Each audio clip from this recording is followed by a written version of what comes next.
अर्धरात्रि का समय है। महाभारत का युद्ध पांडवों ने जीता, कौरव सब हार गए। और जाकर के पांडव बड़े थके हुए थे, जाकर के सो गए। भगवान को पता लगा कि कोई काल इनके ऊपर आने वाला है, पांडवों के ऊपर कोई काल आ रहा है। भाई जिसके साथ कन्हैया हो उसका कोई कुछ नहीं कर सकता। सारथी अगर हो तो भगवान हो। ये दुनिया के लोग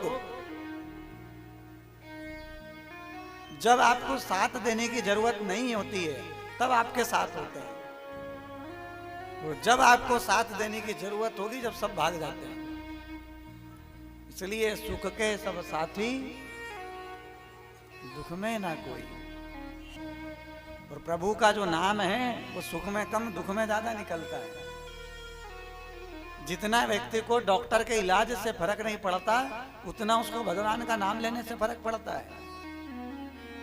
पीड़ा भोगते भोगते भी हे राम हरे राम, हे प्रभु हे दीन दयाल, आप देखना वो 4 नाम से दवाई से भी ज्यादा फायदा होता है। बिना दवाई के असर करते हैं वो नाम। कितनी शांति मिलती है भगवान का, जब दुख हो भगवान का नाम लो, बहुत शांति मिलती है। भगवान रात्रि में गए, अरे अर्जुन उठो, अरे युधिष्ठिर उठो। अर्जुन ने कहा प्रभु सोने दो, इतना बड़ा युद्ध लड़े, हम थक गए, आपने कभी सोने नहीं दिया। अरे अब तो युद्ध जीत गए प्रभु, अब तो सो जाने दो, थक गए हम लोग। अर्जुन को बहुत जगाया, नहीं जगा। युधिष्ठिर जी को जगाया कि बड़े भाई हैं, युधिष्ठिर जी को जगाता हूं तो सब अपने आप जाग जाएंगे। अरे धर्म युधिष्ठिर उठो, बताया नहीं काल आ रहा है। अरे बोले तुम सो रहे हो, हमने इतना बड़ा युद्ध जीता, आज विजय की रात्रि है, हमें आज विजय उत्सव मनाना चाहिए। सबको उठा करके भगवान कहीं दूर लेकर के चले गए रात्रि विजय रात्रि मनाने के लिए।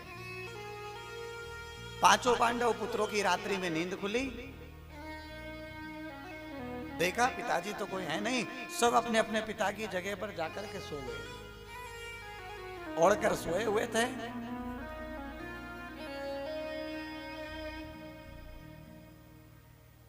कम्बल ओढ़ा, सोए हैं। अश्वत्थामा तलवार लेकर के आ रहा है, सीधा पांडव महल में प्रवेश किया और तलवार से 5 पांडव पुत्रों का मुंड काट दिया, सबके सर काट दिए। सबके सर बांध करके दुर्योधन के पास लेकर के गया। अरे दुर्योधन देखो, मैंने तुमसे कहा था कि जो कोई नहीं करेगा वो मैं कर दूंगा। मैं एक नहीं 5 पांडवों को सर काट करके लेकर के आ गया। बोले मुझे उस भीम का सर दे दो, मेरी सबसे बड़ी जो दुश्मनी है वो किससे है? भीम से। भीम का सर दिया, दोनों हाथों में पकड़ा, पकड़ करके जैसे ही दबाया तो कच्चे घड़े की तरह वो सर चटक गया। समझ गया दुर्योधन कि ये सर भीम का नहीं हो सकता, क्योंकि भीम तो अति बलशाली था। मुख देखा, चारों के मुख देखे, बहुत रोया दुर्योधन। बोले अरे अश्वत्थामा तू सही कह रहा था कि जो कोई नहीं कर पाएगा वो तू कर देगा।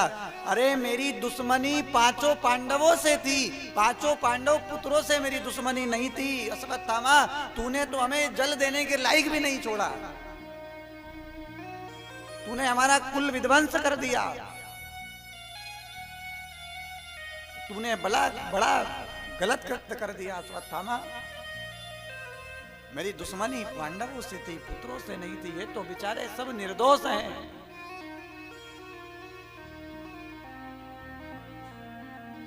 प्रातः काल का समय आया, मैया पुत्रों के लिए जल लेकर के गई, जल लेकर के पहुंची शयन स्थान पर,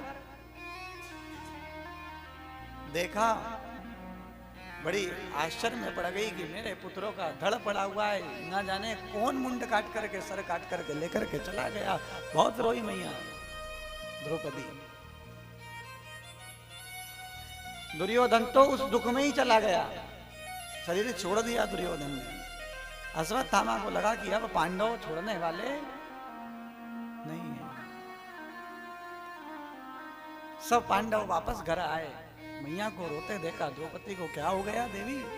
बोले ना जाने कौन दुष्ट हमारे पुत्रों का वध कर करके चला गया। भीम को क्रोध आया, मैया तुम चिंता मत करो, जिसने तुम्हारे बालक की इस प्रकार की स्थिति की है, मुंड काट कर लेकर के गया, जिसने भी ऐसा कृत्य किया है मैया, उसे हम छोड़ने वाले नहीं है, बिल्कुल नहीं छोड़ने वाला, चाहे जो हो जाए। अर्जुन ने कहा ये कार्य केवल और केवल अश्वत्थामा कर सकता है, इसके अलावा किसी में इतनी ताकत नहीं है कि कोई ऐसा कार्य कर दे। अश्वत्थामा भाग रहा है, अर्जुन ने देख लिया कि वो भाग रहा है अश्वत्थामा।